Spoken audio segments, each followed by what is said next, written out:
Ladies and gentlemen, MarauderEX here, back with more Let's Play Shining Force Resurrection of the Dark Dragon. We are here, we've got a bunch of bad guys down here. Who's going to die by Xylo's hand?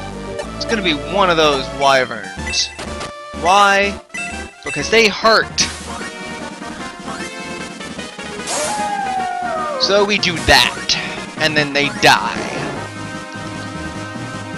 Actually, been several days since my last recording, which always makes coming back into a fight like this, hey, an evade ring, always makes coming back into a fight like this very entertaining, because you really have no idea where you were. Like, I was in the middle of something. It's rather important. I don't quite remember what it was, though. So, yeah, that's where I'm at. I've been cleaning a lot. We've been reorganizing the house. We bought a bunch of shelves and getting our house in order to make it look presentable. You want your house to always look decent, and now that we have a house, we're trying to do that, and it's a monumental task for two people who have way too much crap than they're supposed to have. And we get Supernova level 3, which means it's even bigger of a boom, because Max likes big boom.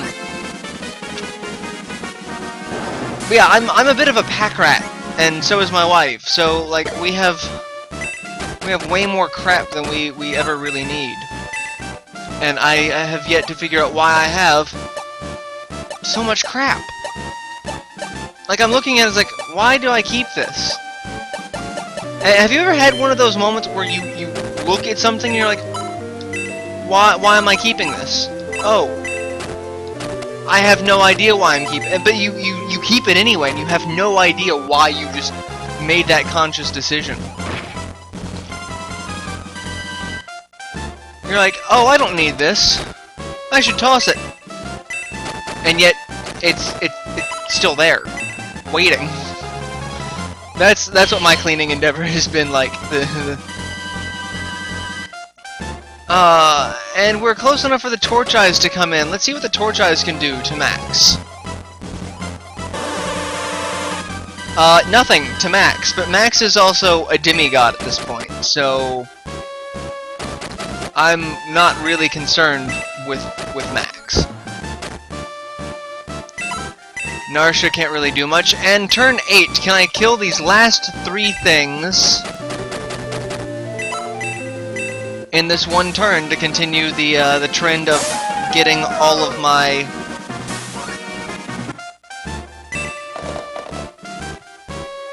I don't think I can. About to say, if I can't reach that other one, I don't think I can do it. Yeah, this is gonna be kind of rough. Let's see what we got. See how torch eyes like ice. Torch eyes don't really care about ice. Oh. I might be able to kill it with Hans. Hans killed it, that's good. We might still win this one with the clear bonus, which would be hilarious. And face. And Max is just a walking... And we found a steel ring, so an evasion ring and a steel ring. And dead. Hey, we did it! I wasn't sure we were going to do this, because, again, I forgot where we were.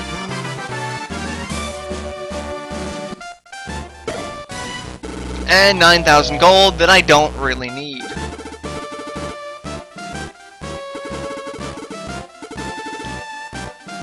I did it within the clear bonus. Alright, before we go in, we've got rings to give. We've got a steel ring, which increases defense power. Who could use a little bit more defense? Hans could use a little bit more. Gort doesn't. May doesn't. Chris can't. Henri probably could. Xylo doesn't. What about... I don't think our samurai... No, they can. Hanzo, Musashi... Musashi will get it, because his defense is kind of low. And that may also be who gets the evade ring that we got as well. Yeah, we'll give that to Musashi. And then we will equip both of those on Musashi, and Musashi will be even better than he was before. And there we go. And now we go into the tower. We're at the Tower of the Ancients, which is playing a very sad song, which is never a good sign in a Shining Force game.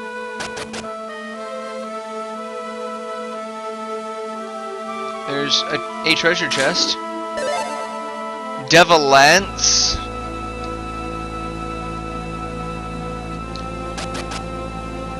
Which doesn't really... A Turbo Pepper. What does a Turbo Pepper do? I think it's...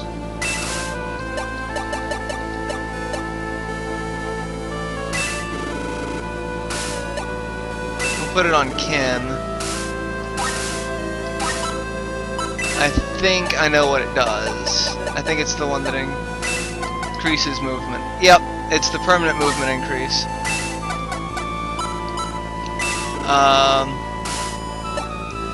Whose movement is what?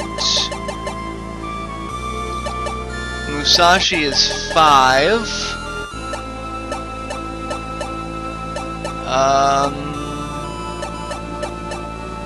Henri is 5. Musashi.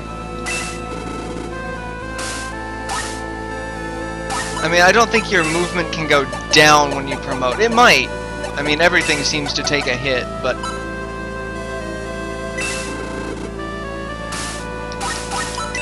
And now he's got a movement of 6. Musashi just gets everything. Victory conditions: defeat the Demon Master, clear in 16 turns, and we get the Sniper. Let's take a look at this map. Oh! It's kind of like the tower battle in Shining Force 2, except bigger. Not really. It's probably the same, but it has choke points.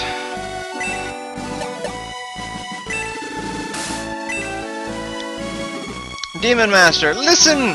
Hey, listen! We must stand until Lord Darksol... Yeah, let's kill them. It's because he's inside the tower. Yeah!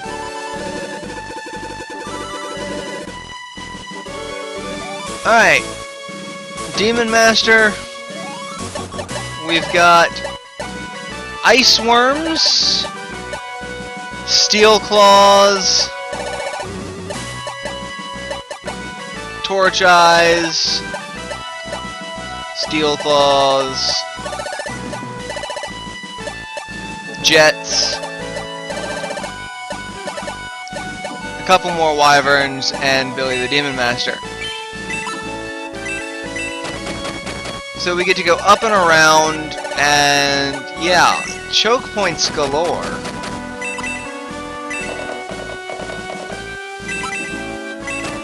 I don't really like this fight already, and I've only been in it for like 30 seconds. What's the range for Supernova level 3? It's 20 MP. That's a bit of a the hell moment. Jets are flying. Not that it matters, they're not coming toward me. Move the healer all the way up. But yeah, I've spent the last pretty much 3 or 4 days just trying to clean this house and reorganize. We got a lot of stuff that we want to do and put in, like new shelf. I need another set of shelves in my game room for everything. I have a set that was supposed to be like strategy guides and graphic novels, but we keep buying strategy guides. Like, I don't know why. I have like a few strategy guides that I'd like to have, but my wife, being the collector enthusiast that she is, like, if I have the game, why not have the strategy guide for it too? So anytime we go out, there's a used bookstore that we go to all the time that I get a decent number of my used games from as well. They have a section for strategy guides, and she'll browse through it more than I will. I found a couple of very interesting strategy guides there that I really wish I could have bought, but I just couldn't afford, because they're fairly competitively priced. They had a strategy guide for Super Metroid that I just kind of looked at, and like, it was in great shape, but it was $25 for a strategy guide, and that's the thing. Some strategy guides I would like to have as collector pieces, like the hardcover Zelda collector's editions. Like I have the brown one for Twilight Princess. They also have the blue one for Spirit Tracks, the green one for Phantom Hourglass. I think it's blue and green for those respective games.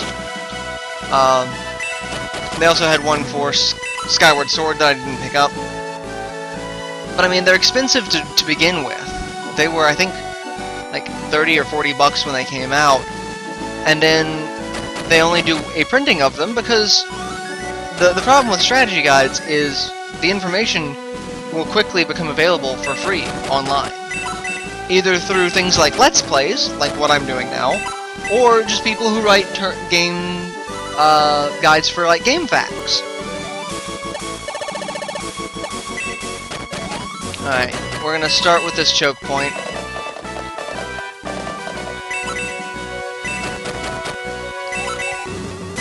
But yeah, that's the problem with some of these game guides. Like, I have a wish list of a couple that I wouldn't mind having. Star Ocean Second Departure, the PSP remake of Star Ocean 2. The strategy guide for that has shot up to like $40, and it's a how old PSP game? Like, I can't justify that. That's crazy. Same goes for, like, Skies of Arcadia Legends. Strategy guide for that. Love to have it. Never gonna get it, because it's about 40 bucks as well, and that's even older of a game. And spending $40 on something that I could easily get for free online, that's just one of those... As a collector, I look at it like, oh, that's awesome. That would be great to have. But at the same time, I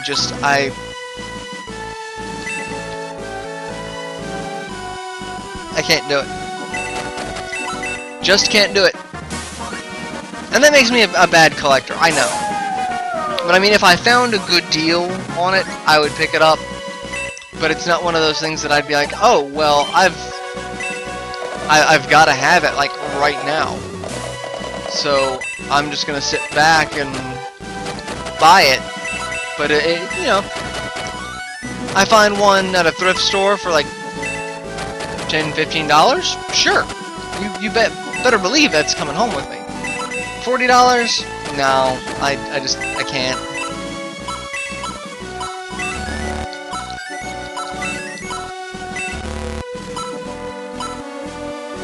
I love how Super.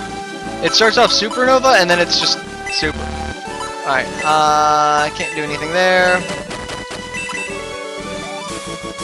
This looks like it's going to be the hardest one to actually get. I'm 90% sure a sniper is a ranged weapon. Durr. But if things keep going this way, I don't think I'm going to make it.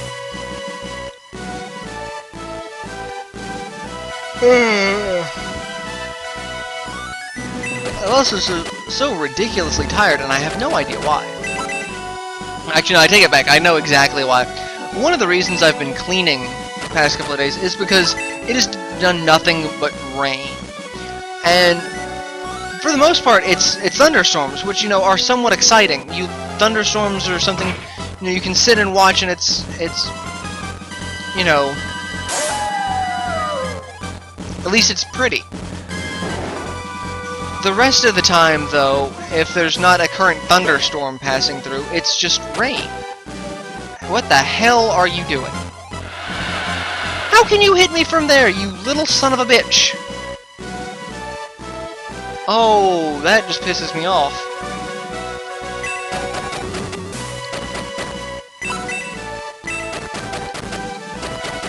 But yeah, it's the rain is what's been doing it, because all I see is rain, and all I think about is, I really should do X or Y or Z, but it's raining, so I don't really want to do that. Like, I really need to mow my lawn. I'm not going to, because it's raining. And it's stupid to do it when you're... Like, I've seen half of my neighbors out there the past couple of days, in between rain bouts, mowing their lawn, and I look at it like, okay, your grass is soaking wet, it's going to rain again, and you're out there mowing your lawn. And for those of you who've mowed lawns before, it's quite an annoyance to mow wet grass, because most of the time it just kind of, it's so heavy due to the water that it just kind of lays flat, and the blades don't actually cut it. Alright, that was not smart on my part. That really wasn't. I was thinking my caster would still do damage. I've learned that lesson. But so, yeah, they mow the lawns, and half the grass just lays down, so they end up finishing their lawn, and then it starts to dry out just a little bit before the next rainstorm, and the grass shoots straight back up, so it looks like they missed entire sections of their yard. And I'm like, you realize that's not helping the problem. So, and they all look at me, it's like, oh, your grass is getting too long. Well, I can't mow it because it's raining. Well, you can mow it in between rain, and then it looks like yours, and then I just have to turn around and mow it again. Which does me no good. That's self-defeating. But yeah, it's time to actually get the house in order. Gotta get it in order before the holidays, because, I mean, you guys know me. What all do I do during the holidays? Everything! We have, you know, Giftmas and other assorted things to do. And so my house will be crawling with people for the entirety of the holidays this year. Especially now that we own a house, it's the mindset of, hey, we have a house. Let's invite family to our house for holidays instead of going to see family. So we might as well get, you know, a good chunk of it in order now. It's not going to stay in order. It's not. Because I'm lazy. Except when it comes to recording. I like to record. Even though, again, this has been a couple of days since my last recording. Alright, I need to cast Aura on all of my casters.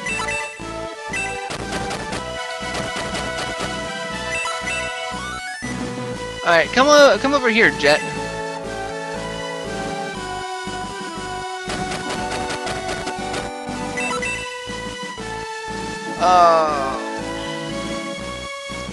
And we're almost at 20 minutes, and I can't really think of too much to say for this one. I mean, it's a tower fight. I've been rambling on about completely non-game related things, but I did that a while back with the food rant. So, and my next video will probably be incoherent rambling as well. It's what I do. I ramble incoherently. Alright, I should cast Aura, but I'm not gonna. I'm gonna have a sandwich. I'm pretty sure they can attack me from there, so I'm not gonna do it. And this is why Xylo is so overpowered compared to everyone else, because he's just kind of going off doing his own damn thing. I have no control over him at this point. Not, you know, literally. I still have control over him, but... Alright, I'm going to heal Chris. And then I'm going to go ahead and end this episode here. So, I will see you guys in the next installment. So till then, later everyone.